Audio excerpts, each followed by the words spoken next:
इनके एक तो इनका नेचर मैं क्लियर कर ही देता हूं ना। एक तो नेचर,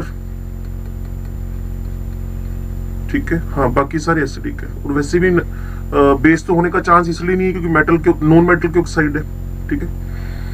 दूसरा, इनके स्ट्रक्चर मतलब अगली वाली टेबल भी इंक्लूडेड हो गई है। और तीसरा, हाँ, वो टिक करनी है, तो वो तो वैसे ही पता चल जाएगा कि सिर्फ N2O5 में NO बॉन्ड है, बाकी सब में NN बॉन्ड है। कई बार ऐसे ही पूछ लेते ना, out of the four in which oxide of nitrogen the NON bond is present, तो आप बोलोगे N2O5 में। और यहां पहुंच के एक स्पेशल है कलर, और कलर में भी सिर्फ दो। NO2 का रेडिश ब्राउन कलर है, वो तो हम सीखते आ रहे हैं क्योंकि यूपी पड़ा है इसके अंदर, है ना, ये वाला। और दूसरा N2O3 में मैंने बताया था डार्क ब्लू इन लिक्विड और सॉलिड स्टेट। क्लियर, ये दो कलर।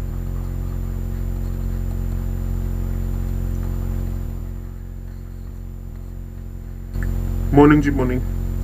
तो नेचर हो गया, स्ट्रक्चर हो गया, कलर हो गया।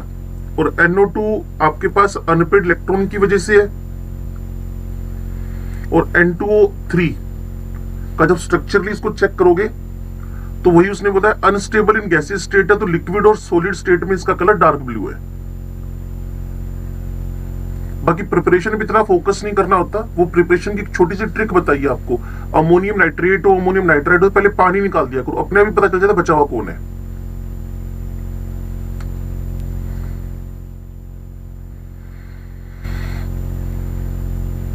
गुड मॉर्निंग जी। और कुछ इसमें पूछने लायक बात कोई? चलो, अब हम बढ़ते हैं नाइट्रोजन की तरफ। ध्यान से सुनो और समझो भाई। पहली बात, सारे बच्चे जानते हैं कि इसका बॉन्ड ऑर्डर 3 है, ठीक है। इसको लिखने का तरीका ये रहेगा, और इसमें पी पाई बॉन्डिंग रहेगी।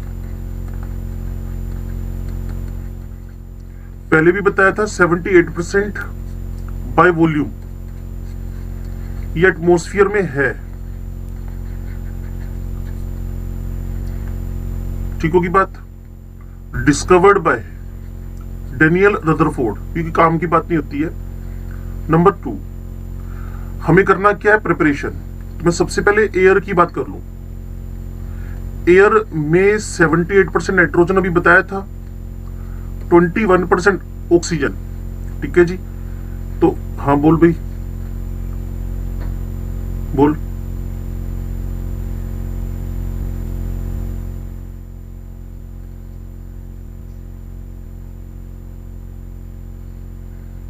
कहा? नहीं, वो तो कारण है ना बच्चे, नहीं तो P4O10 बन जाएगा ना, otherwise P4O10 will be form, ठीक है। हाँ जी, तो लिक्विड एयर में 78%, 21% नाइट्रोजन एंड O2 रिस्पेक्टिवली है। अब ये N ट्रिपल N है और ये O है, तो इसका साइज ना स्मॉलर हो गया, दैट्स वाई इसका बीपी कम हो गया। और इसका बीपी आपके पास क्या है, ज्यादा है। तो अब हम इस लिक्विड एयर का करवाएंगे फ्रैक्शनल डिस्टिलेशन। फ्रैक्शनल डिस्टिलेशन, तो आपको पता है जिसका बीपी कम होता है वो फर्स्ट मिलेगा रिसीवर में, और सेकंड नंबर पे आपको कौन मिलेगा, ऑक्सीजन। लेकिन 78% है तो फर्स्ट आपके पास रिसीवर में जो मिलेगा। और ये आप चाहते थे नाइट्रोजन का क्या करवा लो, डिस्टिलेशन। नाइट्रोजन डिस्टिल कर लो, कहां से, फ्रॉम द लिक्विड एयर, अगर आप मेरी बात को समझ पा रहे हो तो। और अभी थोड़ी देर पहले एक टेबल खुली हुई थी, प्रिपरेशन के पहले मेथड के बाद दूसरा मेथड, याद करो। NH4NO3 से मैंने कहा था पानी निकाल दिया करो, तो N2O बन गया। और NH4NO2 से वाटर निकालने के बाद क्या बच गया है, nitrogen.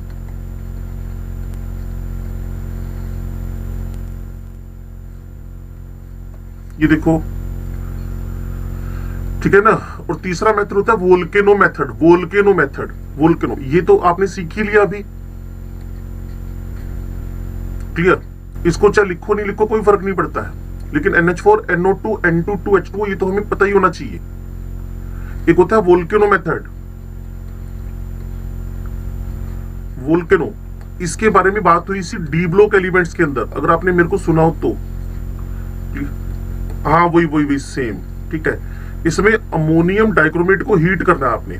Ammonium dichromate orange colour का कंपाउंड होएगा। अमोनियम डाइक्रोमेट एक ऑरेंज कलर का कंपाउंड है, इसको हीट करना है। तो ग्रीन कलर का Cr2O3 है, ग्रीन कलर का Cr2O3 है, सारे बच्चे समझदार है। और इसमें आपको मिलती है नाइट्रोजन। इसमें भी वही हरकत किया करो। ये देखो ऑक्सीजन है, ये 8 है, तो 4 पानी तो बनेंगी बनेंगे, 4 वाटर मॉलिक्यूल तो बनेंगे बनेंगे, 4 वाटर मॉलिक्यूल तो बनेंगे बनेंगे। अब आउट ऑफ द 7 ऑक्सीजन 4 तो इधर चले गए, 3 इधर आ गए, बाकी बचा हुआ कौन है? नाइट्रोजन। तो बैलेंसिंग भी आसान है। समझ गए इस वोल्केनो मेथड को आप लोग? सिर्फ अमोनियम डाइक्रोमेट की हीटिंग करवानी है, सामने रिजल्ट आ जाएंगे। ये लिखा ना, small amount of NO and HNO3 are also formed, ऊपर वाले में। In this reaction these impurities can be removed by passing the gas through the aqueous sulphuric acid containing potassium dichromate. तो वो तो इसको फर्दर ऑक्सीडाइज कर रहा है, लेकिन यहां आकर उसने कहा ये पेपर में आ चुका है ऑलरेडी, क्लियर। लेकिन जेई में आया, नीट में अभी तक आया नहीं है, आ जाएगा। प्योरेस्ट फॉर्म ऑफ नाइट्रोजन बनाने का तरीका, not only pure, purest form of nitrogen. तो बेरियम अजाइड को हीट करो, बेरियम अजाइड को हीट करो, purest form of nitrogen, barium azide को हीट करो। तो बेरियम हैवी मेटल है, तो ये इंप्योरिटी में उतना आएगा नहीं, नाइट्रोजन वहां आपके पास क्या हो जाएगा? प्योरेस्ट फॉर्म में मिल जाएगा। ऐसी सोडियम अजाइड है, मेटल वैसे भी क्या हो जाएंगे? सॉलिड होने की वजह से डिपॉजिट, तो नाइट्रोजन गैस फॉर्म में कलेक्ट हो जाएगी, प्योरेस्ट फॉर्म ऑफ, इसलिए बोल रहा हूं वेरी प्योर नाइट्रोजन। क्लियर। ये वोल्केनो मेथड है, अमोनियम डाइक्रोमेट को हीट। इतना इतना बस फोकस किया करो, बीच की कमेंट्री पढ़ने की नीड नहीं है आपको। ये देख लो वोल्केनो मेथड है बस।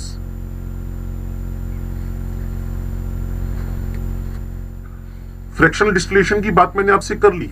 BP of the oxygen is greater than nitrogen, तो जिसका बीपी कम है वो फर्स्ट डिस्टिल हो जाएगा। नाइट्रोजन का बीपी आपके पास 77 है और 13 डिग्री ज्यादा किसका है? ऑक्सीजन का। तो ये फर्स्ट डिस्टिल होएगा।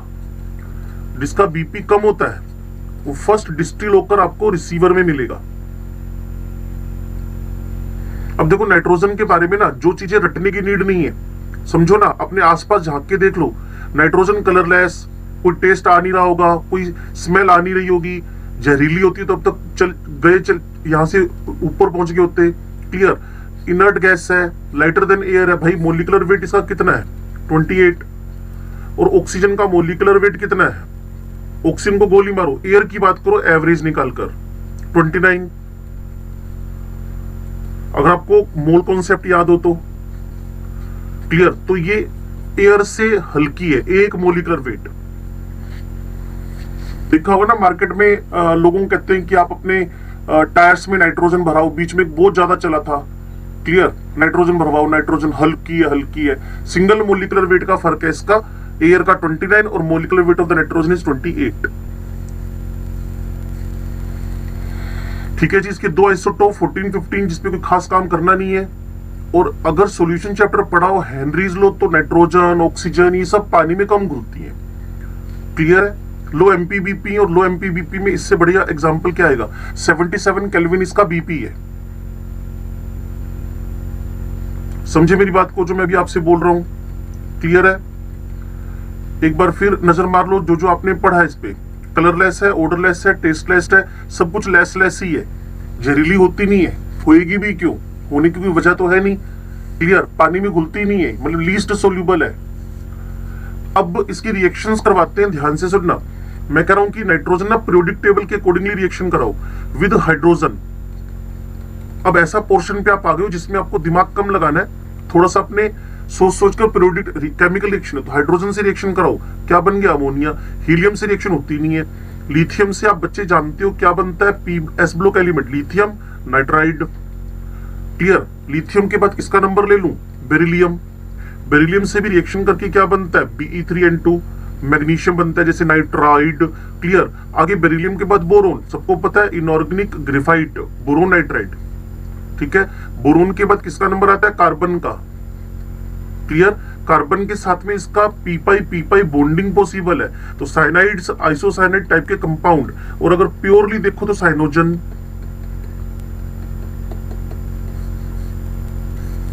इसको साइनोजन बोलते हैं। आपके केमिकल बॉन्डिंग में जो बुकलेट है उसके सेकंड पेज पे पूछा हुआ है साइनोजन के कार्बन कार्बन में कौन सा बॉन्ड है, सिंगल बॉन्ड। क्लियर है। अब आपके पास नाइट्रोजन का रिएक्शन, कार्बन नाइट्रोजन से खुद से तो क्या करवाओगे, ऑक्सीजन से कराओ। तो ये देखो ऑक्सीजन से रिएक्शन क्या बना दिया इसने। मैं तो कह रहा हूं कि अगर कंट्रोल करके चलो तो NO, N2, N2O3, N2O4, N2O5 सभी बन सकते, बट इमीडिएट क्या बनेगा, clear, that is NO, N2O2 2NO। Temperature चाहिए हाई, तो साफ सी बात है this reaction is nature wise endothermic. और अगर इक्विलिब्रियम पे थोड़ी नजर मारोगे, N2O2 2NO, उसने साफ बता रखा है कि this reaction is endothermic in nature. और NO यहां बनाकर ना इसको हम लोग यूज कर सकते हैं HNO3 बनाने में, और उस मेथड का नाम है, हमारे सिलेबस में है नहीं, that is known as a Birkeland Eyde method, BIK, clear, BIRKLAND, Birkeland Eyde method. HNO3 बनाने का एक मेथड तो हमारे पास अभी आ रहा है, थोड़ा ओस्टवाल्ड मेथड बोलते हैं उसको। तो पहली बात क्या कर रहे हो सर, हम नाइट्रोजन बना रहे हैं, कैसे बना रहे हो सर, सबसे पहले NH4NO2 को हीट कर रहे हैं, फिर क्या कर रहे हो, प्योरेस्ट फॉर्म के लिए बेरियम अजाइड सोडियम अजाइड को हीट कर रहे हो, फिर क्या कर रहे हो, वोल्केनो मेथड डीब्लोक एलिमेंट वाला, फिर क्या कर रहे हो, लिक्विड एयर को डिस्टिलेट कर रहे हैं, उसके बाद क्या कर रहे हो, प्रॉपर्टीज पे जा रहे हैं। ऑक्सीजन से रिएक्शन हुई NO, लिथियम से रिएक्शन हुई लिथियम नाइट्राइड, मैग्नीशियम से मैग्नीशियम नाइट्राइड, अभी तो आगे मैं पहुंचा ही नहीं था। It is very very important, जिसको एग्जाम वाले ने भी हाईलाइट किया था, मैं भी हाईलाइट कर रहा हूं। This is very very important, not only important, very very important. और ये ऑलरेडी नीट में आ चुका है, लेकिन बैड लक था नीट वालों का कि वो 4 ऑप्शन गलत डाल गए थे, इसलिए ऑप्शन बना ही नहीं कोई भी। पहली बार कोई ढंग का काम किया था, उन्होंने उसी में गलती कर दी थी, समझ गए। एक बार मैं फिर बोलना शुरू करता हूं, इस वेरी वेरी इंपॉर्टेंट, ध्यान से सुनना। Number 1 dinitrogen, okay, combines with calcium carbide, it is calcium acetylide. Calcium carbide मतलब कैल्शियम एसिटिलाइड, कैल्शियम कार्बाइड मतलब कैल्शियम एसिटिलाइड, पता नहीं सुन पा रहे हैं कि नहीं, don't know. Clear. To form calcium cyanamide, not calcium cyanide, calcium cyanamide. और इसको हम ऐसे लिखते हैं, कैल्शियम लिखा, यहां लिखा बीच में C, सेंटर में C, डबल N। और आपको पता है दुनिया का सबसे सेल्फिश एलिमेंट एक ही है, कार्बन। ये अपनी वैलेंसी नहीं खोने देता। क्लियर। तो जब 3 हो जाएगा तो धमकाना शुरू कर देता है कि मैं रिएक्टिव हूं, मैं कहीं भी जाकर जुड़ जाऊंगा। क्लियर। और अगर 8 हो, मतलब आउटर मोस्ट में 8 इलेक्ट्रॉन और 4 वैलेंसी हो, तो ये सेटिस्फाइड रहता है तब तक। तो इस पे माइनस, कार्बन पे 0, ये बन गया कैल्शियम साइनामाइड, ये रहा कैल्शियम साइनामाइड। अगर सुन पा रहे हैं तो प्लस कार्बन फ्री हो गया। अब इस मिक्सचर को, इस वाले मिक्सचर को आप मैं फिर बार बार कह रहा हूं, it is very very important, इसको आप नाइट्रो LIM, बोलने के तरीके में 2 प्रोनाउंसिएशन है। प्रोनाउंसिएशन नंबर 1 नाइट्रोलिम बोलते हैं और दूसरा नाइट्रोलाइम बोलते हैं। लाइम बोलने में हमें फायदा है क्योंकि हमें पता है इसको फर्टिलाइजर यूज करना है एज ऑन हाइड्रोलिसिस। अगर मैं इसका फर्दर हाइड्रोलाइसिस करवा दूं, अगर मैं इसका फर्दर हाइड्रोलाइसिस करवा दूं, तो ये भाई साहब अमोनिया प्रोड्यूस करेंगे। ठीक है जी। Ca calcium carbonate, Ca calcium carbonate बन गया, 2 नाइट्रोजन से 2 अमोनिया बन गए। क्लियर। कैल्शियम कार्बोनेट बन गया, इन नाइट्रोजन से आपके पास क्या बन गए, अमोनिया बन गए। तो इसीलिए इसको फर्टिलाइजर की तरह से यूज कर रहे हो। मैं फिर कह रहा हूं, जो मैंने बोर्ड पे लिखा है, it is very very very very important. Chemical reactivity of nitrogen के अंदर नाइट्रोलिम का बनना बड़ा ही ज्यादा इंपॉर्टेंट है। It is not calcium cyanide, it is calcium cyanamide. और कैल्शियम साइनाइड का फॉर्मूला CaCN होल ट्वाइस होएगा, इट इज साइनाइड। हो सकता है समझ गए हो। चलो, यूजेस ऑफ नाइट्रोजन में तो खास इक्का दुक्का बातें हो सकती हैं, क्लियर ना। नाइट्रोजन, इसके यूजेस में the main use of dinitrogen is the manufacturing of ammonia, कोई नीड नहीं इसको लिखने की। Other industrial chemicals containing nitrogen, calcium cyanamide भी सीख ही लिया हमने, क्लियर ना। काम की बात बस ये। Liquid nitrogen is used as refrigerant to preserve the biological material, बात खत्म। और इसको food items and in the cryo surgery, cryo का मतलब जानते हो, क्रायोस्कोपी, कूलिंग, हाँ प्रिजर्वेशन हो गया, ठीक है। क्लियर होगी कहानी ये प्रिजर्वेशन वाली। चलो, ऑक्सी एसिड्स ऑफ नाइट्रोजन, अब अगला टॉपिक शुरू हो गया है। मतलब नाइट्रोजन के बाद अब हमारे पास शुरू होएगा HONO, इसको नाइट्रस बोलते हैं, HONO इसको नाइट्रिक बोलते हैं। और जैसे ही ये आएगा आपके पास यहां NO आपस में जुड़े हुए हैं, क्लियर, तो इसको बोलते हो आप लोग नाइट्रोजन। वैसे इंपॉर्टेंट यही है, स्टेबल तो ये भी नहीं, ये कहां से हो जाएगा। Nitrogen forms oxy acid such as H2N2O2, HNO2 nitrous, HNO3 nitric. और इसमें सबसे इंपॉर्टेंट कौन है, नाइट्रिक। ये देखो हाइपोनाइट्रस, ये देखा ना, NOH आपस में जोड़ दिए, NOH आपस में जोड़ दिए। अगला आपके पास कौन है, नाइट्रस बताया था अभी, नाइट्रिक बताया था अभी, क्लियर। हाँ, ये पर नाइट्रिक है। जब आप HONO बना लेते हो तो एक काम करना, क्लियर, इसके बीच में एक बॉन्ड पेरोक्साइड डाल देना। और वैसे भी नाइट्रोजन का ऑक्सीडेशन नंबर निकालोगे +7 आएगा। और सारी दुनिया जानती है, जितने बच्चे क्लास में बैठे हैं, कि नाइट्रोजन का ऑक्सीडेशन नंबर 7 आ ही नहीं सकता है, 5 से ऊपर हो ही नहीं सकता है। Oxidation number of nitrogen, valency की बात नहीं कर रहा। तो फिर आपको बताया था, जब भी कोई एलिमेंट अपनी ऑक्सीडेशन स्टेट ग्रुप नंबर से ज्यादा दिखा रहा हो, if the element shows oxidation number is greater then group number, that mean that contains peroxide bond. तो HNO4 के अंदर पेरोक्साइड बॉन्ड है। तो हाइपोनाइट्रस, नाइट्रस, नाइट्रिक, पर नाइट्रिक, हाइपोनाइट्रस, नाइट्रस, नाइट्रिक, पर नाइट्रिक। हम नाइट्रोजन के ऑक्सी एसिड्स को पढ़ रहे हैं, ऑक्सी एसिड्स ऑफ नाइट्रोजन। अगर आपको बात सुनाई दे रही हो ठीक ठाक सी। चलो, अब श्योर है कि हमारा सिलेबस हमें बोलता है कि आप HNO3 को बनाकर देकर आओ। तो कोई बहुत बड़ा टास्क नहीं है, बड़ी सिंपल सी बात है, क्लियर। उसने कहा नाइट्रिक एसिड बनाना है और it was named as aqua fortis, clear. एक ये काम की बात हो सकती है आपके लिए, कई बार वो ना आपसे मैचिंग करवा लेता है ऑप्शंस की, क्लियर। और हर साल आते ही ऐसे क्वेश्चन मैचिंग वाले, क्लियर। अगर इसको बनाना हो तो सिंपल है, किसी सोल्ट को जो नाइट्रेट कंटेनिंग हो, किसी एसिड से रिएक्शन करा दो। लेकिन दुनिया का सबसे बेस्ट मेथड आपके पास है commercially Ostwald process, Ostwald process, Ostwald process, clear. इससे हम HNO3 को प्रिपेयर करेंगे। थोड़ा सा मेरे साथ टिककर बात को समझ लेना। मैंने आपको 4546 का एक कोड बताया था, क्लियर। 4546 क्या, 4 ammonia plus 5 oxygen is equal to 4 NO plus 6 water. तो अमोनिया ऑक्सीजन से रिएक्शन करके हमारे पास NO क्या बना गया जी, NO, 4 NO बन गया है। इसको आप कल भी सीख रहे थे, क्या बोलते हो, नाइट्रिक ऑक्साइड। नाइट्रिक +2 है ना, अगर ये +1 होता ना, लाफिंग गैस, तो बोलते थे नाइट्रस। अस लेस ऑक्सीडेशन नंबर, एक हायर ऑक्सीडेशन नंबर। तुम्हें पता है हम सरफेस केमिस्ट्री पढ़ रहे हैं, डी लोग, अमन, पी, वेरी गुड। चलो, इतने समझदार बच्चे। अमोनिया ऑक्सीजन 4546 का कोड बना दिया है।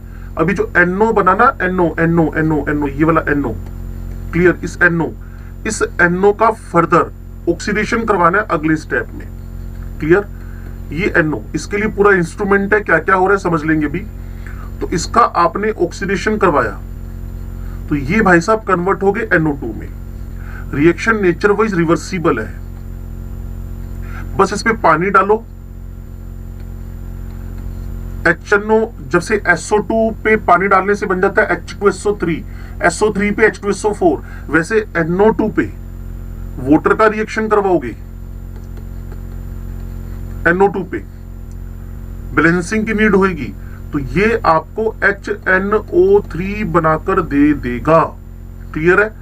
3 ये चाहिए होंगे, एक ये, और अब इसमें जो NO बना जिसको मैं हाईलाइट कर रहा हूं, ये रिसाइकल्ड हो जाएगा, इसको वापस यूज कर लेंगे हम लोग।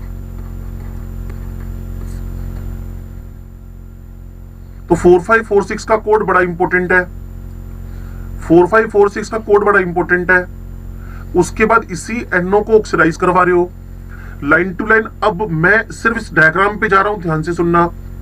1 volume of ammonia done, 8 volume of oxygen मतलब एक्सेस। क्लियर? यहां से NO बन गया, NO ट्रेवल कर गया ऑक्सीडेशन चैम्बर में। जब ऑक्सीडेशन चैम्बर में वो ट्रेवल किया तो NO कन्वर्टेड टू NO2 दिखाया था अभी आपको। क्लियर? फिर ये चैम्बर में चला गया जहां इसका पानी में सिर्फ एब्जॉर्प्शन करवा रहे हो। 2 ही चैम्बर है, 1 is oxidation chamber, 2nd is absorption chamber. 1 is oxidation chamber, 2nd is the absorption chamber. अगर आपको HNO3 के अंदर पहली बात एक्वा फोर्टिस समझ में आ गई हो, दूसरा आपको समझ में आ गया हो कि इसके प्रिपरेशन के मेथड्स में एक तो है बर्कलैंड आयड मेथड। अगर आपको बर्कलैंड आयड मेथड का नाम देखना है तो ये लिखा हुआ था यहां पर बर्कलैंड आयड मेथड, जहां आपने NO बनाया था। ये लो जी, ये बर्कलैंड आयड मेथड लिखा हुआ है। तो जब बर्कलैंड आयड मेथड से NO बन गया, N2O2 2NO, एंडोथर्मिक प्रोसेस, तो temperature should be high. NO अगर बन गया उसके बाद फिर उसको क्या करो, ऑक्सीडेशन चैम्बर में ले जाओ। ऑक्सीडेशन चैम्बर में ले जाकर उसको एब्जॉर्प्शन चैम्बर में ले जाओ, क्या बन जाएगा, HNO3। तो HNO3 बनाने के 2 तरीके हो गए, Birkeland Eyde method as well as Ostwald process. Ostwald हमारे सिलेबस का पार्ट है, दैट्स व्हाई लिख दिया। मैं कह रहा हूं ओसवाल्ड सिलेबस का पार्ट ना हो, बर्कलैंड भी हो तो क्या दिक्कत है, N2O2 2NO, आगे का प्रोसेस सेम है।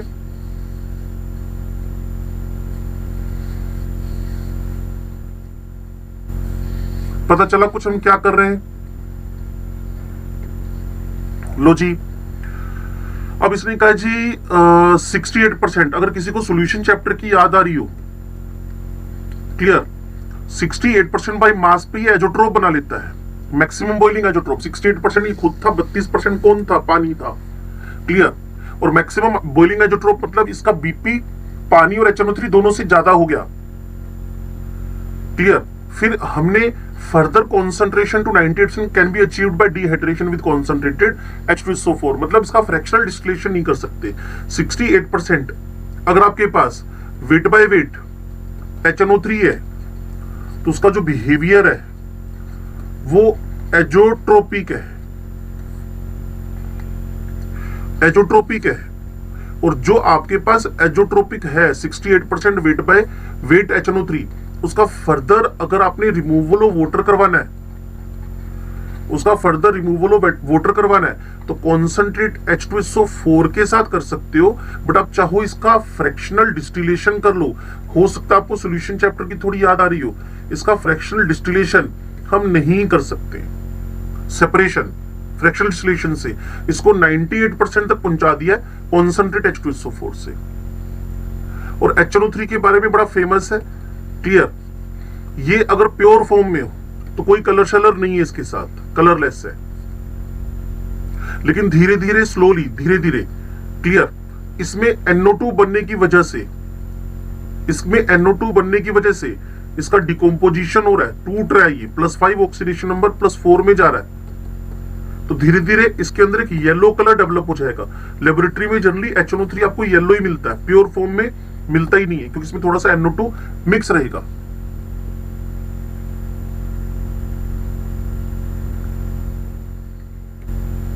चलो जी, अब सारी दुनिया को पता है और अपने ऑर्गेनिक पढ़ने के बाद कि HNO3, बोलो जी,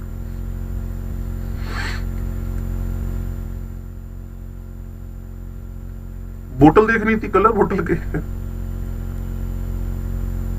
अच्छा देखो भाई, HNO3 है, शक्ल अकल इसकी ये वाली है।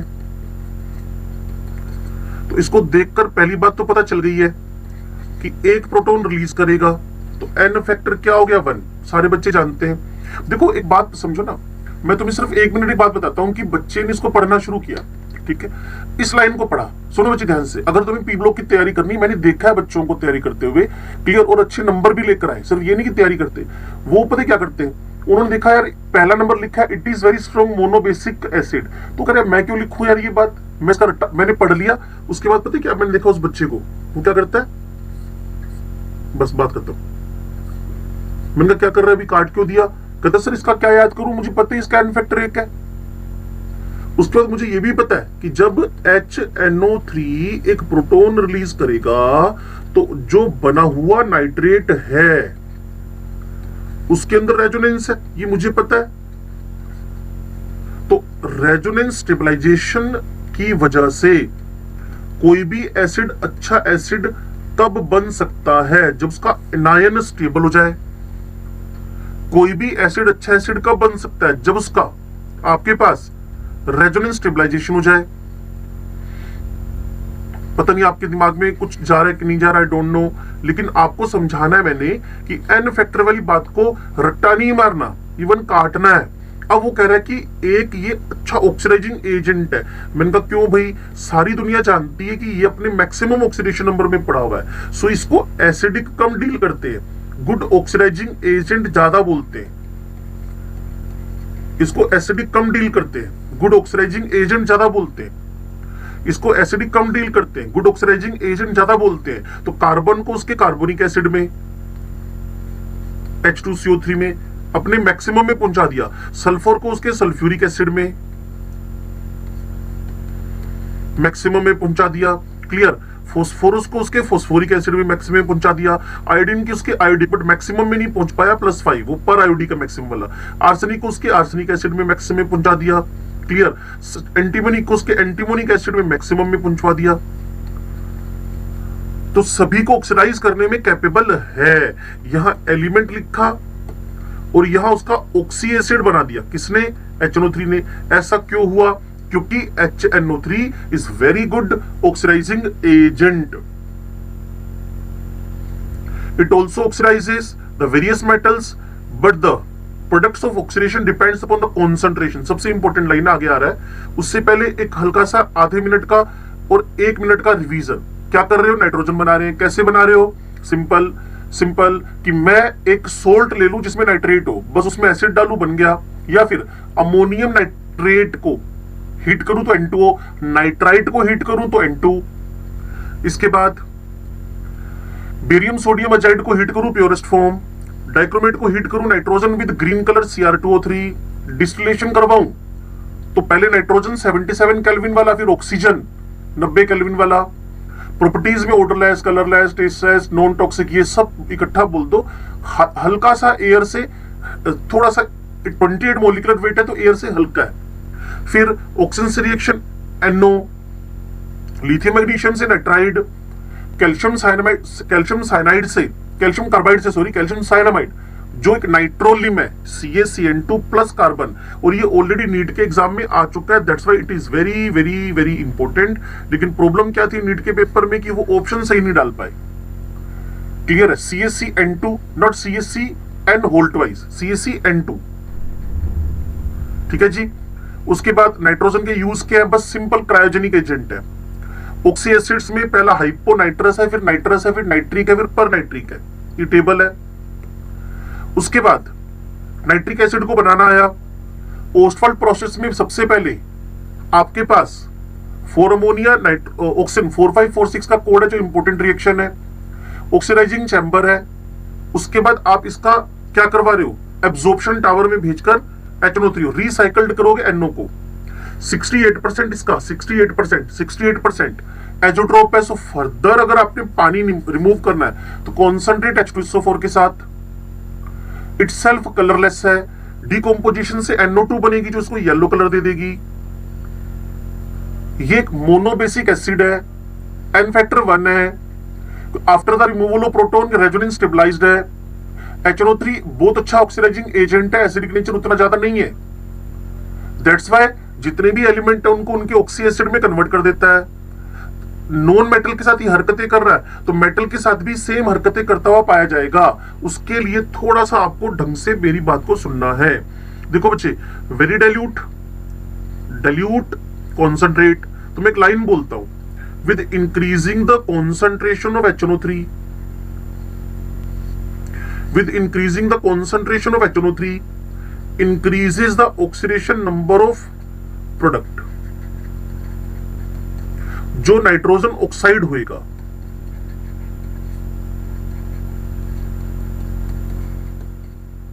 जो नाइट्रोजन ऑक्साइड होएगा, जैसे जैसे कॉन्सेंट्रेशन ऑफ द HNO3 बढ़ाओगे oxidation number of the product बढ़ेगा। क्लियर? कौन है प्रोडक्ट में? Nitrogen oxide. थोड़ा सा मेरे साथ सुनना और समझना। वेरी डाइल्यूट HNO3 तो इनडायरेक्टली पानी है, तो वह हाइड्रोजन, एक कॉमन बात नोट करवाऊंगा आपको, metal nitrate, metal nitrate, metal nitrate, metal nitrate, metal nitrate, metal nitrate. तो ये बात तो कॉमन थी, इसलिए जो कॉमन उसको काट देना चाहिए, मतलब वो तो बनना ही है ऑलवेज। वेरी डाइल्यूट तो पानी, मैग्नीशियम और मैग्नीज, आयरन, जिंक, टिन के साथ NH4NO3, वेरी डाइल्यूट। तो मैं मानता ही नहीं कि HNO3 रिएक्ट कर रहा है, मैं मान के चलता हूं कि पानी रिएक्ट कर रहा है। डाइल्यूट HNO3 अब रिएक्ट करेगा कौन? HNO3। तो देखो NO क्या बना? N2O +1 oxidation number, +1 oxidation number. यहां जैसे ही तुमने कॉन्सेंट्रेट लिया, ऑक्सीडेशन नंबर क्या हो गई है? नाइट्रोजन के ऑक्साइड की +4, यहां भी क्या हो गई है? +4। ये 2 रिवीजन थे। अब मैं तीसरा रिवीजन करूंगा तो धीरे धीरे बातें और समझ में आने लगेंगी। एक बार फिर सुनो, very dilute HNO3, dilute HNO3, concentrate HNO3, सब पे फोकस करो। Metal nitrate, metal nitrate, metal nitrate, metal nitrate, metal nitrate तो बन ही रहा है, सबके साथ मेटल नाइट्रेट तो बन ही रहा है।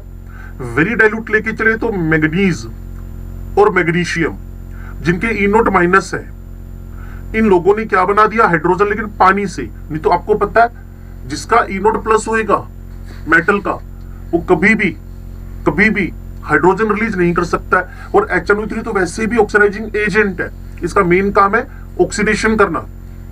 तो जैसे ही आप लोगों ने लेड, कॉपर, Ag, तो हाइड्रोजन तो भूल ही जाओ, हाइड्रोजन तो भूल ही जाओ। ये मेनली क्या कर रहा है? ऑक्सीडेशन। तो जैसे जैसे कॉन्सेंट्रेशन ऑफ HNO3 बढ़ती जा रही है, oxidation number of the oxide क्या करता जा रहा है? इंक्रीज। एक चौथा राउंड और डाल देते हैं और समझ में आ जाएगी बात।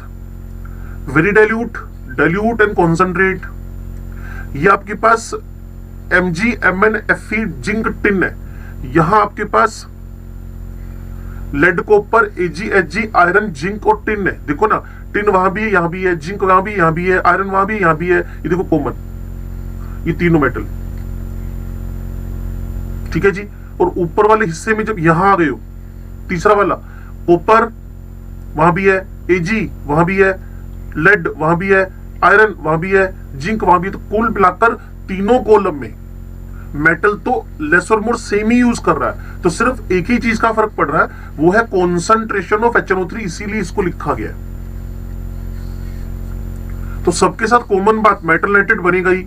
और जैसे जैसे concentration of the metal HNO3 increase करेगी, बस पहले बना सेकंड केस डाइल्यूट वाला NO, और थर्ड केस कॉन्सेंट्रेट HNO3 वाला NO2।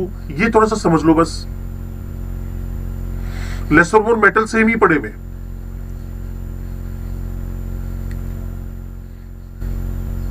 तो मेटल पे उतना फोकस मत करो, HNO3 की कॉन्सेंट्रेशन पे फोकस करो।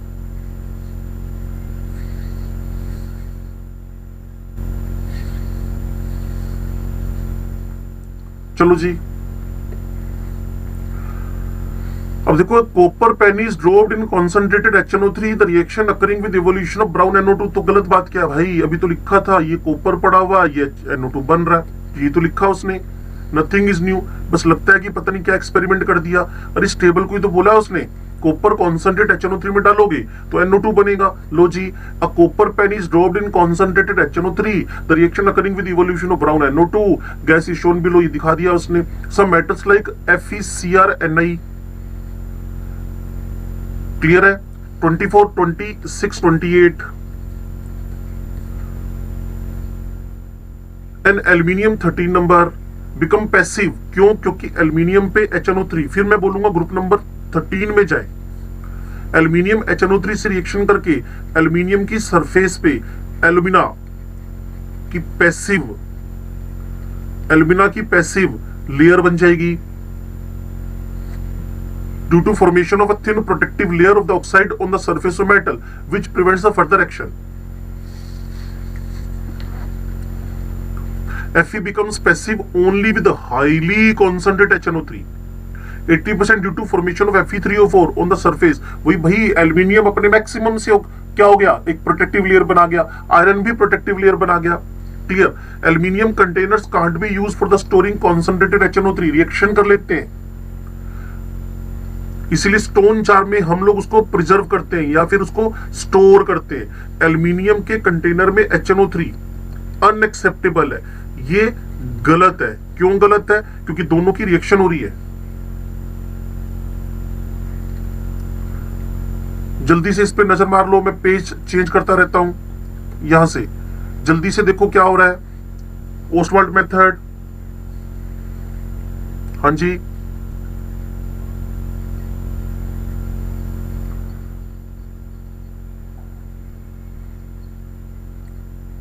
मेटल पे देखो, मेटल सेम है ना, लेस और मोर। देखो ना, उस टेबल को मैंने 4-5 बार इसलिए करवाया कि तुम इसके हैबिचुअल हो जाओ। Manganese Mn Fe zinc tin, देखो ऐसे लिखते हैं एक लाइन में। क्लियर है? जिंक भी है, Mn भी है, Fe भी है, टिन भी है। अगली वाली में लेड है, ठीक है, कॉपर है, Ag है, Hg है, Fe है, जिंक है, टिन है। अगली वाली में क्लियर, टिन है, Ag है, कॉपर है, जिंक है, Fe है और Pb है। क्लियर? अब एक बार चेक कर लें, यहां कॉमन कौन है? Tin common, tin common, tin common, सब जगह है। ठीक हो गया? Fe कॉमन है। ठीक है? अब इसको इरेजर यूज करते हैं जिससे तुम और समझोगे बात को। देखो, ये दो कॉमन थे, यहां भी कॉमन था, ये भी कॉमन था। तो इस ऐसी चीज पे ना, क्योंकि हम इनऑर्गेनिक पढ़ रहे हैं, थोड़ा सा दिमाग लगा लेना चाहिए। चलो जी, अब हमारे पास जिंक जिंक जिंक जिंक इसमें भी कॉमन है, इसमें भी कॉमन है, इसमें भी कॉमन है। क्लियर होगी बात? ओके।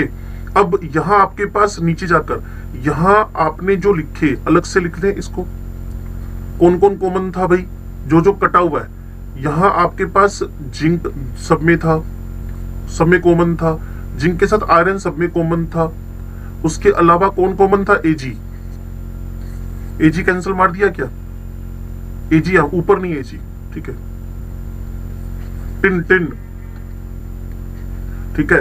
अब Mg यहां आपके पास सिल्वर सिल्वर ये पड़ा हुआ है, लेड लेड ये पड़ा हुआ है, कॉपर कॉपर यहां पड़ा हुआ है। तो और कॉपर पेनी पे स्पेशल एक्सपेरिमेंट कर लिया उसने, तो कॉपर तो वैसे ही याद रहेगा, कॉन्सेंट्रेट HNO3 के साथ ब्राउन कलर दिया है। इन तीनों ने रिएक्शन करनी है, HNO3 चाहे डाइल्यूट हो, जो वेरी डाइल्यूट चाहे डाइल्यूट हो। नाइट्रेट तो सबके कॉमन बनने हैं, बट कॉन्सेंट्रेशन बढ़ने के साथ साथ में उनके oxidation number of nitrogen oxide बढ़ते चले गए।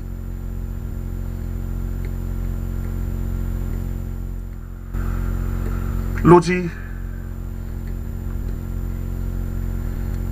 Nitric acid has no action on noble gases और नोबल मेटल्स, गोल्ड प्लेटिनम। तो कोई रिएक्शन, नाम ही नोबल मेटल है, तो अब तुमने क्या बनवा दिया? Aqua regia. एक्वा रेजिया में HCl 3 पार्ट है और HNO3 1 पार्ट है। इन दोनों ने रिएक्शन करके आपको क्लोराइड रिलीज करके देने हैं।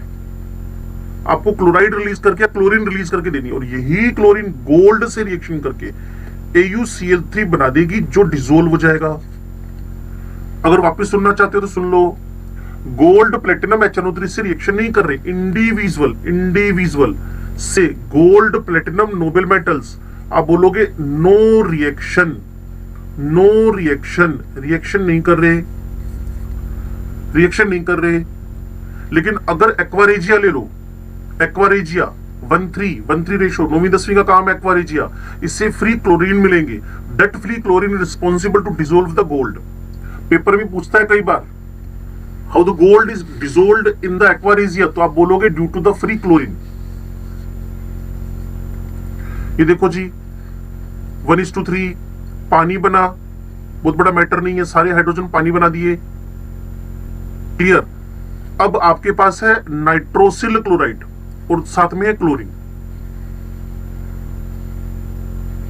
गोल्ड क्लोरीन से UCl3, पहले UCl3 फिर HAU क्लोरोरिक एसिड अमाइन चैप्टर, ये क्लोरोप्लेटिनिक एसिड अमाइन चैप्टर। और डिसोल्यूशन का प्रोसेस कैसे हो रहा है, क्लियर ना। यहां आपके पास वो नीचे फोटो होगा वहां पे ना, ये फोटो नहीं देखना हमें मेन है रिएक्शन कैसे प्रोसीड कर रहा है।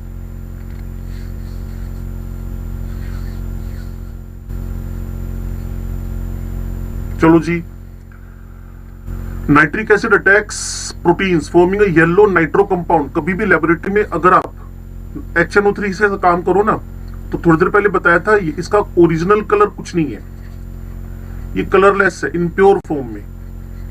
लेकिन अगर ये आपके पास थोड़ा सा भी डिकम्पोज हो जाए, पता नहीं आप सुन पा रहे हो कि नहीं, डोंट नो, तो NO2 बनता है रेडिश ब्राउन, तो इसकी वजह से उसका कलर येलो हो जाएगा। वही हरकत ये फिर करता है प्रोटीन्स के साथ, तो जेंथो प्रोटीन बनाता है, उस वजह से भी आपके पास इसका कलर कैसा हो जाता है, येलो। ये लिखा हुआ है nitric acid attacks protein, clear ना, forming a yellow nitro compound called the xanthoprotein. Xanthoprotein, xanthoprotein. और जेंथो प्रोटीन का जो कलर है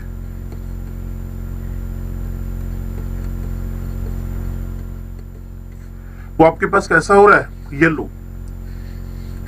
और उसके बाद इस पूरी बात को नहीं पढ़ना, इस वाली को, और इस पूरी बात को नहीं पढ़ना, सिर्फ ये पढ़ना है आपने, क्योंकि ये ऑलरेडी हम डी ब्लॉक एलिमेंट में और कोऑर्डिनेशन केमिस्ट्री में पढ़ चुके हैं। Brown ring test, brown ring test, brown ring test. ध्यान से सुन लो भाई, किसका टेस्ट है, test of nitrate. It is the test of nitrate. Brown ring test is the test of nitrate. तो सबसे पहले करना क्या है जी, इस टेस्ट ट्यूब के अंदर कोई भी नाइट्रेट का एक सॉल्यूशन लेना है, नाइट्रेट आयन कंटेनिंग सॉल्यूशन लेना है। सुन पा रहे हो तो क्लियर बात है बिल्कुल। अब इसमें आपने करना क्या है, FeSO4 लिखा ना, फ्रेशली प्रिपेयर्ड डाइल्यूट FeSO4, जिसमें नाइट्रेट आयन आ गई, एंड देन केयरफुली ऐड करना है किसको, H2SO4 को। बहुत स्लोली ऐड करना है, नहीं तो रिंग टूट जाएगी। फिर इन सबकी रिएक्शन होने से आपको जो वहां मिलेगा, अगर आपके टेस्ट में क्वेश्चन भी आया था इसका शायद, कि ब्राउन रिंग के अंदर आयरन का या NO का ऑक्सीडेशन नंबर क्या चल रहा है, तो इसका ऑक्सीडेशन नंबर +1 है और इसका ऑक्सीडेशन नंबर भी +1 है। और शायद आपको पता हो, इसको बोलते हैं LMCT, लीगेंड ने मेटल की तरफ, लीगेंड ने मेटल की तरफ, लीगेंड ने मेटल की तरफ इलेक्ट्रॉन का ट्रांसफर कर दिया है। इसका बॉन्ड ऑर्डर 2.5 है, इसका बॉन्ड ऑर्डर 3 है। ये लो जी, सारी बातें वही कॉपी पेस्ट कर रखी हैं, मोर देन सफिशिएंट कि मैंने लिख दिया है कि brown ring test is the test of nitrate. Nitrate plus FeSO4 के अंदर H2SO4 डालो, वहां आपको ब्राउन कलर की रिंग नजर आएगी, ब्राउन कलर की रिंग नजर आएगी, और वो ब्राउन कलर की रिंग में आयरन का ऑक्सीडेशन नंबर +1 है, NO भी वहां 3 इलेक्ट्रॉन डोनर है। और ये कलर आने की पीछे वजह, लिगेंड से मेटल की तरफ चार्ज ट्रांसफर हो गया है।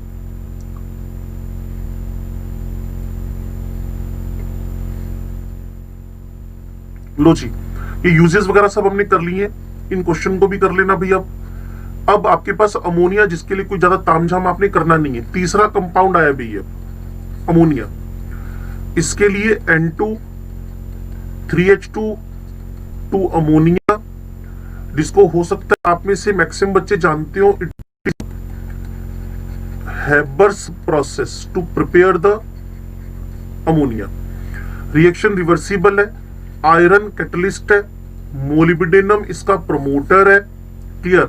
टेम्परेचर थोड़ा लैग करने लग गया, नहीं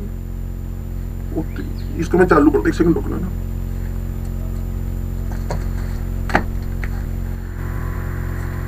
तूने क्या लगा मेरी? आयरन कैटलिस्ट है, एमओ प्रोमोटर है, हेबर प्रोसेस है, nature wise it is exothermic process. ठीक है ना, क्योंकि अगर 2 मिनट भी क्लास बंद हो जाती ना तो बड़ा लॉस हो जाता है। हाँ जी, नाइट्रोजन हाइड्रोजन रिएक्ट करके क्या बना रहे हैं? अमोनिया। और इसमें जो प्रेशर है वो हाई चाहिए होता है और टेम्परेचर इसमें लो चाहिए होता है, बट वो भी 500 डिग्री के आसपास, क्योंकि एक्सोथर्मिक है। सुन पा रहे हो? रिएक्शन एक्सोथर्मिक है, लेकिन उस एक्सोथर्मिक रिएक्शन के अंदर भी टेम्परेचर हमें 500 डिग्री चाहिए होता है। अगर आपको इक्विलिब्रियम चैप्टर याद आ रहा हो, क्योंकि इसका ट्रिपल बॉन्ड ब्रेक करना कोई इजी टास्क नहीं है, इसका सिंगल बॉन्ड तोड़ना कोई इजी टास्क नहीं है। इनकी बॉन्ड डिसोसिएशन एनर्जीज कैसी हैं? हाई।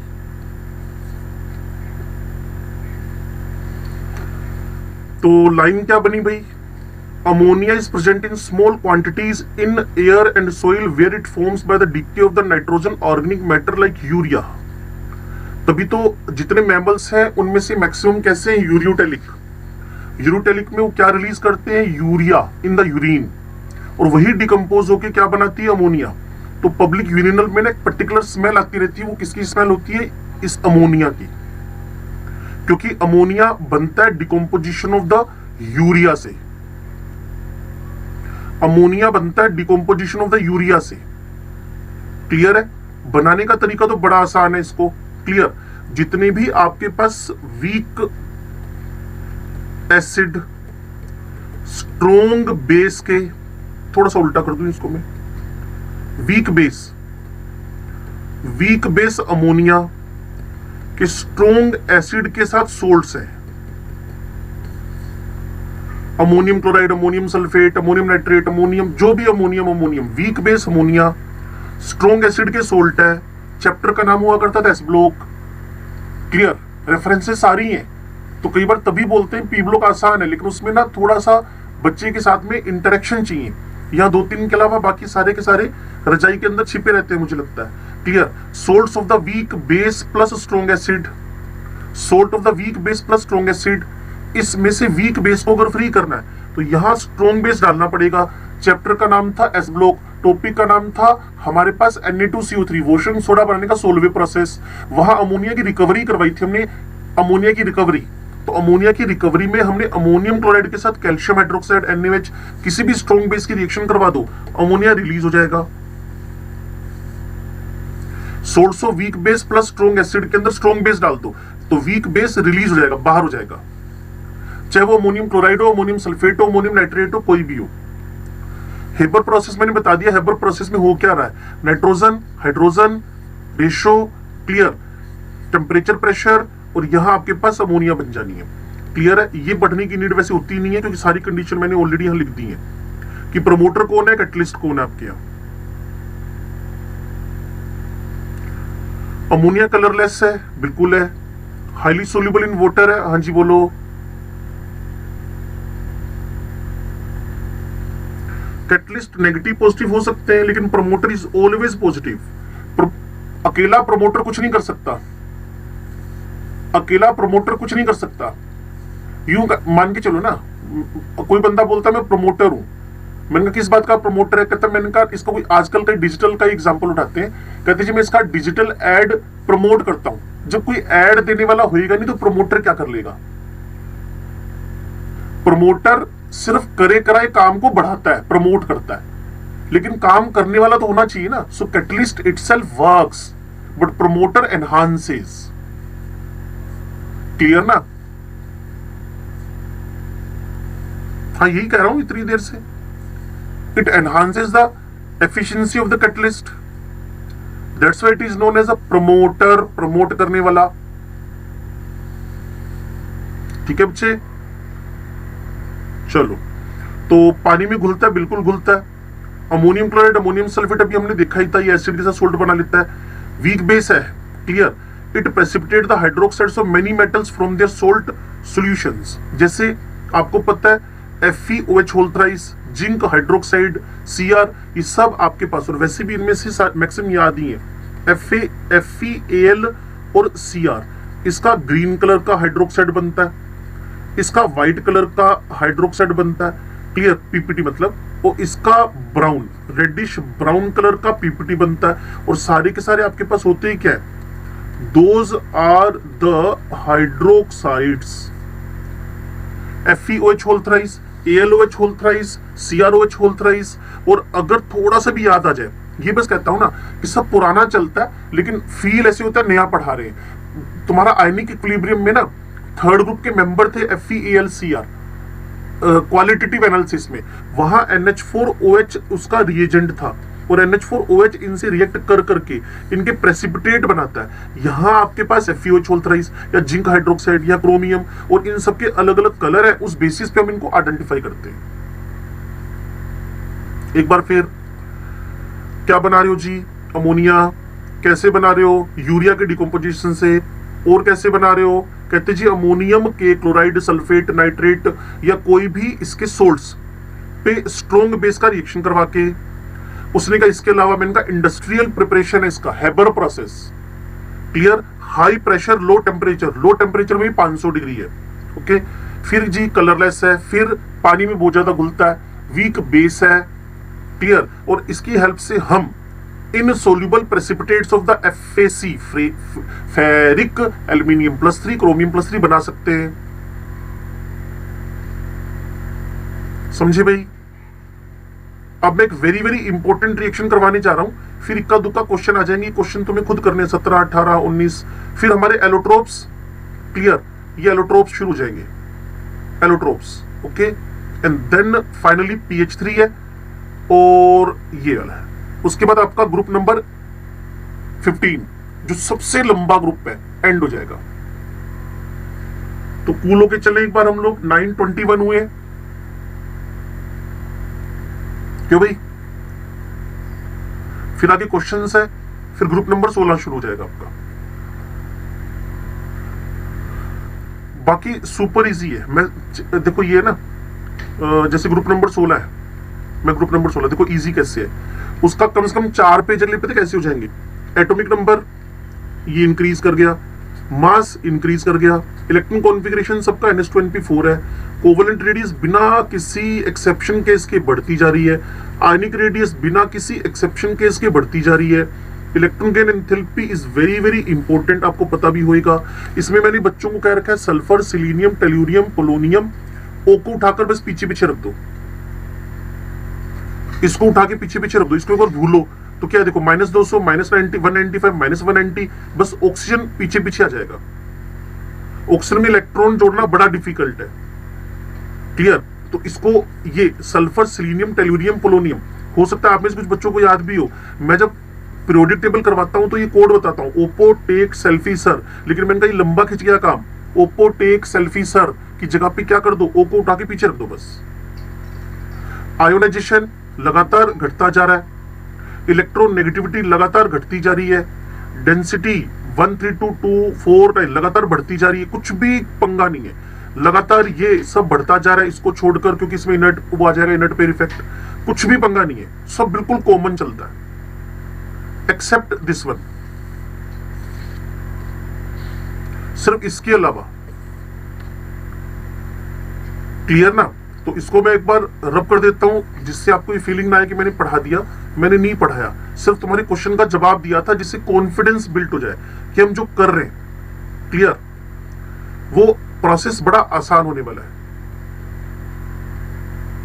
कंप्लीशन की कोई गारंटी नहीं होती, समझाने की गारंटी पक्की है। क्या भाई ओ भाई अमृत सिंह, ये तो कौन बोला था? नहीं नहीं, ये मैं नाम अमन सिंह दिल पे ले गया अमृत ना। चलो कोई बात नहीं, छोटी मोटी बातें चलती रहनी चाहिए। It is the test of ammonium. पता क्या एक ना एक पंगा, पता क्या होता है, अब अगर एक ग्रुप ज्यादा दिन तक चलता है ना, बोरिंग होने लगता है फिर वो। तो जैसे भी पहला दिन ठीक था, दूसरा दिन ठीक था, आज की हाफ 70% क्लास ठीक, तो अब थोड़ा सा बोरिंग लगने लग जाता है ये। तो बस इसीलिए मैं आपसे स्पेशली बोल रहा था, आपका इसमें कंट्रीब्यूशन बहुत खतरनाक है, एक पेज पे इसको लिख के रखना पड़ता है। अब मैं अगर ये पीछे वाली बात को फिर बोलना शुरू करता हूं ना, तो इसमें तुम्हें करना क्या है, देखो ना, तुम्हें एक ऐसी टेबल बनानी है, यहां अमोनिया लिखना है, अमोनिया के साथ लाइन खींचनी है, क्लियर। उस लाइन में तुम लिखोगे क्या, GMPs, यूरिया, वाटर, तो पता है अमोनिया ही बनेगा यार, और क्या बनेगा।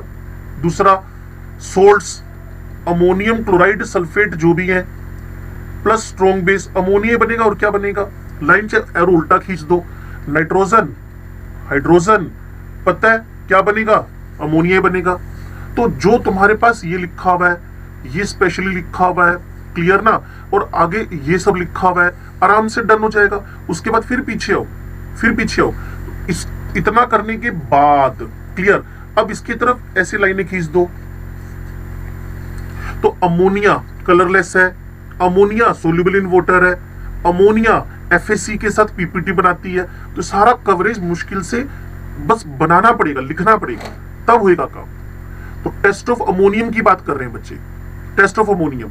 तो अमोनियम का टेस्ट हो रहा है, तो वो है नेस्लर रीजेंट। वैसे कभी लेबोरेटरी में जाओ ना, मान लो आपको टेस्ट ट्यूब के अंदर ना अमोनियम का सोल्ट दे दिया, अमोनियम का सोल्ट, अमोनियम क्लोराइड डाल के दे दिया, अमोनियम क्लोराइड, उसमें तुमने जाती NaOH डालना है। कोई बताएगा अमोनियम क्लोराइड में NaOH डालने से क्या होएगा।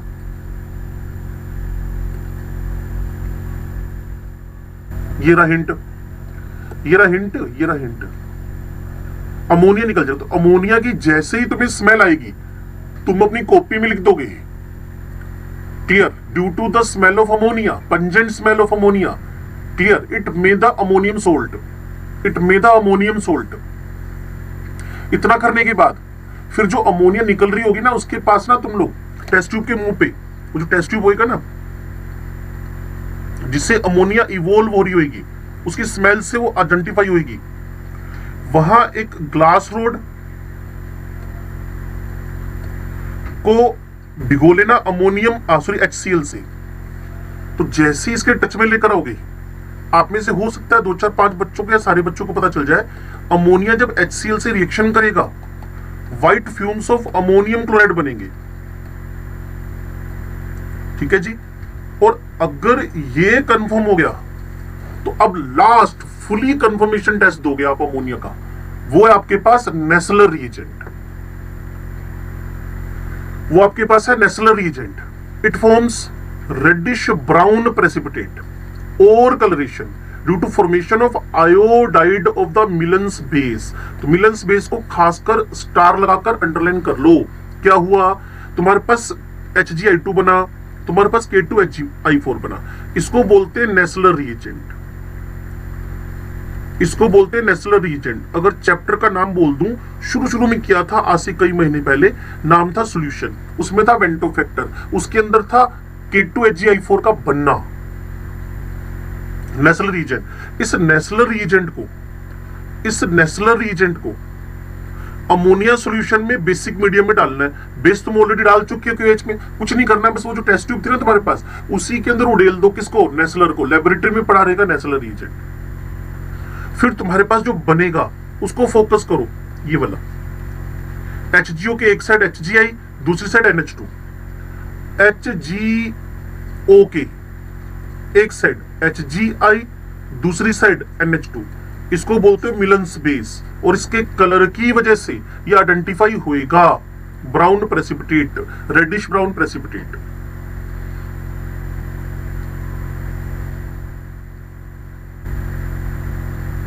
कुछ पता चला क्या हो रहा है। तो अमोनिया का टेस्ट हो रहा था, क्वालिटेटिव नहीं पढ़ते, लेकिन फिर भी सारा क्वालिटेटिव पढ़ लेते हैं हम लोग। क्वालिटेटिव पढ़ते नहीं, फिर भी सारा पढ़ लेते हैं। क्लियर, कैसे पढ़ लेते हैं अभी बताया मैंने कि आपके पास अमोनियम का सोल्ट होएगा, सबसे पहले KOH NaOH डालना, अमोनिया की स्मेल आना शुरू हुई, फिर एक आप glass rod wetted with HCl, glass rod जो HCl से भीगी हुई है, इसके पास लेके आना, व्हाइट फ्यूम्स बनेंगे, वहां तक कंफर्मेशन आने लगता है। उसके बाद इसमें सीधा नेस्लर रिएजेंट उड़ेल देना, K2HgI4 की फ्यू ड्रॉप्स, कट से आपके पास रेडिश ब्राउन नेस्लर रिएजेंट से क्या बन गया, मिलन्स iodide of the Millon's base. तो उससे पता चल जाएगा अमोनियम कंफर्म हो चुकी है।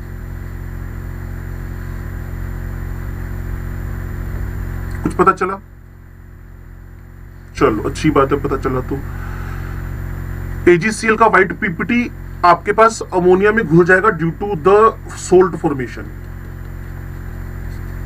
AgCl plus ammonia, it will form the Ag ammonia. अगर मैं आपको कनेक्ट करके बताऊं ना, ये भी हमने पढ़ा हुआ है।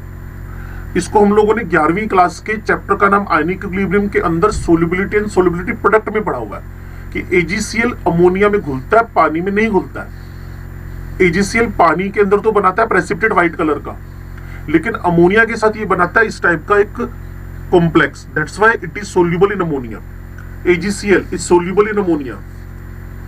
और अगर और ज्यादा जानना चाहते हो तो 11वीं क्लास के प्यूरिफिकेशन चैप्टर में AgCl soluble in ammonia but not AgBr less और AgI लीस्ट। बट श्योर तुम्हें याद नहीं आएगा। चलो अच्छी बात है। और ये एक वेरी इंपॉर्टेंट लाइन है, अमोनिया का पानी निकालने के लिए कभी भी, अमोनिया मान लो हाइड्रेटेड है, अमोनिया के अंदर पानी यानी मॉइस्चर है, तो गलती से भी कॉन्सेंट्रेटेड H2SO4 मत यूज कर लेना। पता लगा क्यों?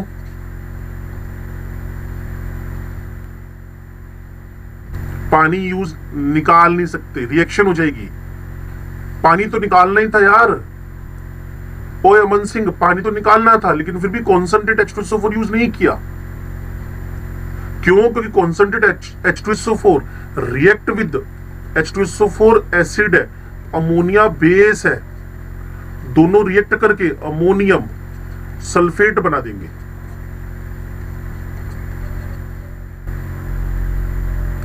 इसीलिए जब भी इसका डिहाइड्रेशन करवाना हो तो तुम्हें कुछ बेसिक डिहाइड्रेटिंग एजेंट लेना है, बेसिक डिहाइड्रेटिंग रिएजेंट लेना है, basic dehydrating like CaO type से ना।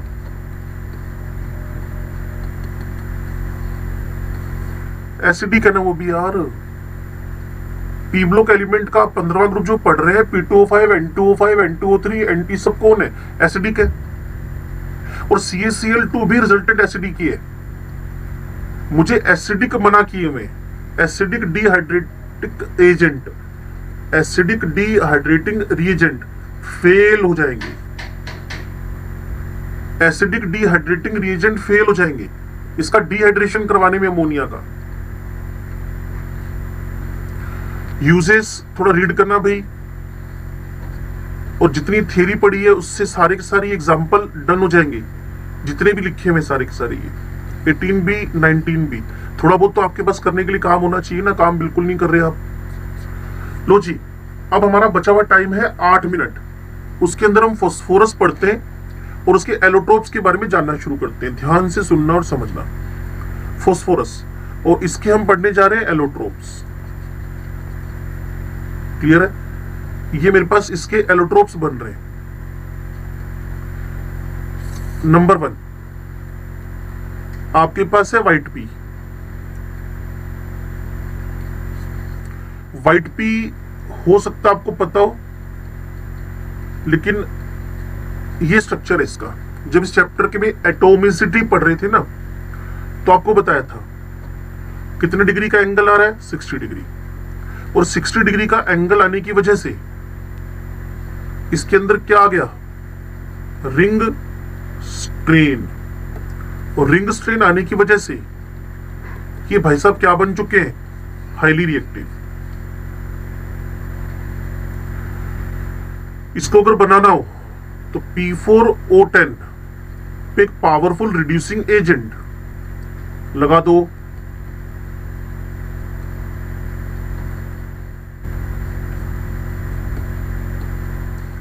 It is obtained by reduction of, soft है, ट्रांसलूसेंट है, व्हाइट वैक्सी पॉइजनस सॉलिड है, गार्लिक ओडर है, when freshly prepared nearly colourless है, acquires a pale lemon yellow colour on standing due to formation of an oxide film on its surface. तो वैसे अगर मैं इसके बारे में डिस्कशन कर ही रहा हूं तो प्योर फॉर्म में भाई साहब कैसे हैं, जैसा इसका नाम है। लेकिन अगर इसका ऑक्सीडेशन होता रहे धीरे धीरे तो ये पेल येलो कलर के हो जाएंगे, हल्का येलो कलर चढ़ जाएगा इस पे। और येलो कलर चढ़ने की वजह क्या है, ड्यू टू ऑक्साइड। और ये भाई साहब हाईली रिएक्टिव है।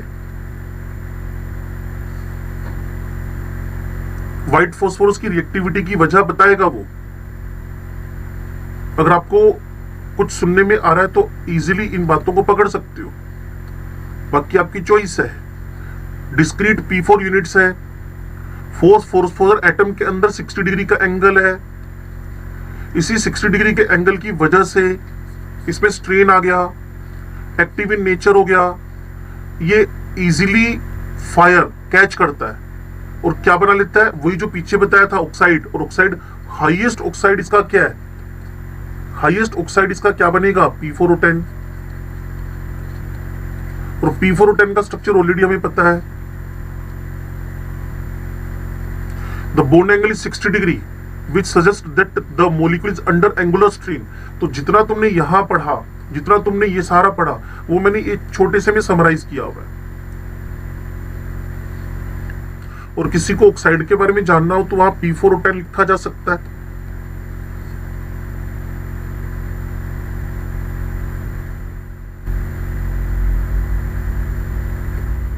चलो जी, अब इसने जो हमें बताया वो कह रहा है various P4 molecules are held together by the weak van der Waals force. तो भाई ठीक है, P4 के अंदर तो कौन से फोर्स होंगे, वीक लंडन फोर्सेस ही होंगे, और तो कोई हो नहीं सकता। क्लियर, इसका MP याद करने की नीड नहीं है, BP याद करने की नीड नहीं है। क्लियर, और कम है कुल मिलाकर, क्योंकि डिस्क्रीट है, अकेला अकेला है, डिसकंटिन्यू यूनिट है। डिस्क्रीट समझते हो, डिसकंटिन्यू यूनिट है। Its ignition temperature is very low, याद करने की नीड नहीं है। So it is readily catch fire, ये बात समझनी है हमें।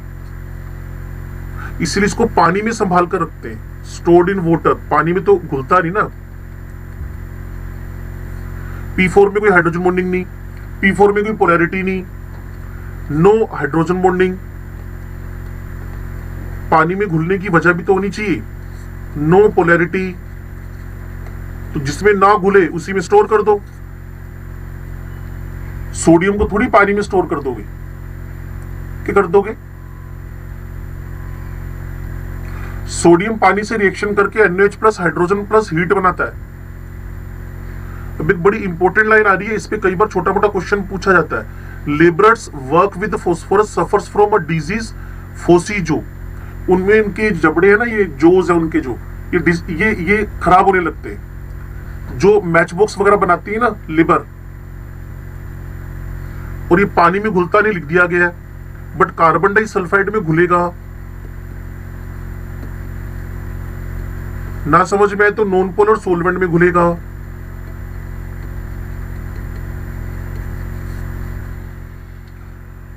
क्लियर। अब एक ये बड़ी इंपॉर्टेंट रिएक्शन है 13313। किसी को रेडॉक्स चैप्टर याद आए तो बहुत अच्छी बात, नहीं याद आए तो अभी सुन लो क्या बोल रहा हूं। डिसप्रपोर्शनेशन, इसकी बैलेंसिंग की थी हमने। Phosphorus in basic medium change to -3 as well as +1। तो जीरो जब रिड्यूस भी हुआ, ऑक्सीडाइज भी हुआ, जीरो जब रिड्यूस भी और ऑक्सीडाइज भी हुआ, उस पूरे प्रोसेस का नाम आपने क्या कर दिया है, disproportionation. It is very very important.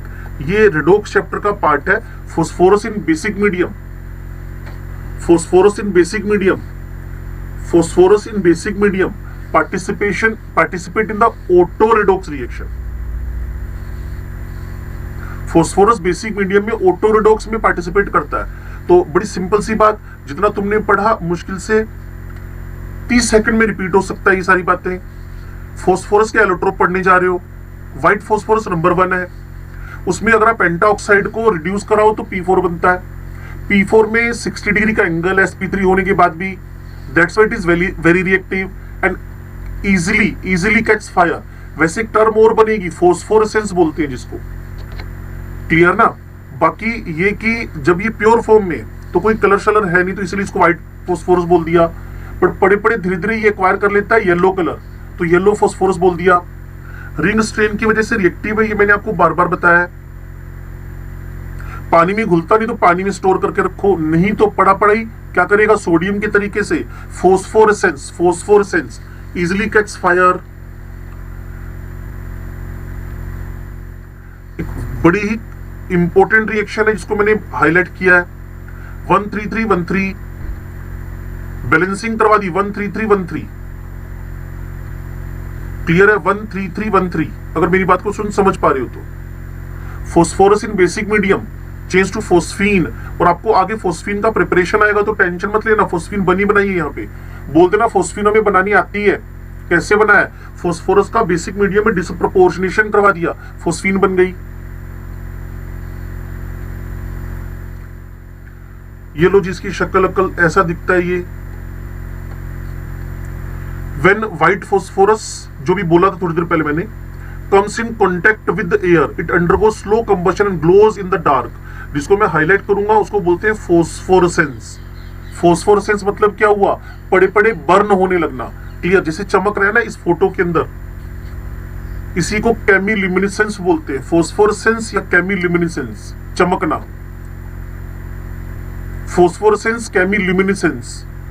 Phosphorus को जब आप एयर में रखते हो, फोस्फोरस को जब आप एयर में रखते हो, फोस्फोरस को जब एयर में रखते हो तो ये ग्लो करने लगता है। और उसमें भी एक ही प्रोसेस है, अगर आप बच्चे मेरे को सुन रहे हैं, P4O10 का बनना, फोस्फोरेसेंस और केमिल्यूमिनेसेंस। और जीरो ऑक्सीडेशन नंबर में, जीरो ऑक्सीडेशन स्टेट में, तो इसी वजह से इसका बिहेवियर एक ठीक ठाक सा रिड्यूसिंग एजेंट है, जो जितना कम होता जाएगा उतना अच्छा रिड्यूसिंग एजेंट होता जाएगा। क्लियर भी बिल्कुल। बस इसके बाद रेड वेड है, ये हम अगली क्लास में करेंगे और इसको खत्म करेंगे। तब एक छोटा सा होमवर्क ले जाओ आप आज का। ये होमवर्क आप खुद ही समझ जाओगे क्या बोलने वाला हूं। आपके पी ब्लॉक एलिमेंट्स के अंदर जो ग्रुप नंबर 16 है, 15 पे बिल्कुल भी आपने अपनी तरफ से कोई काम नहीं करना, जो मैंने पढ़ा है उसी पे काम करना है। बस इनकी इन प्रॉपर्टीज पे एक बार नजर मार लेना, सारी की सारी प्रॉपर्टीज पे।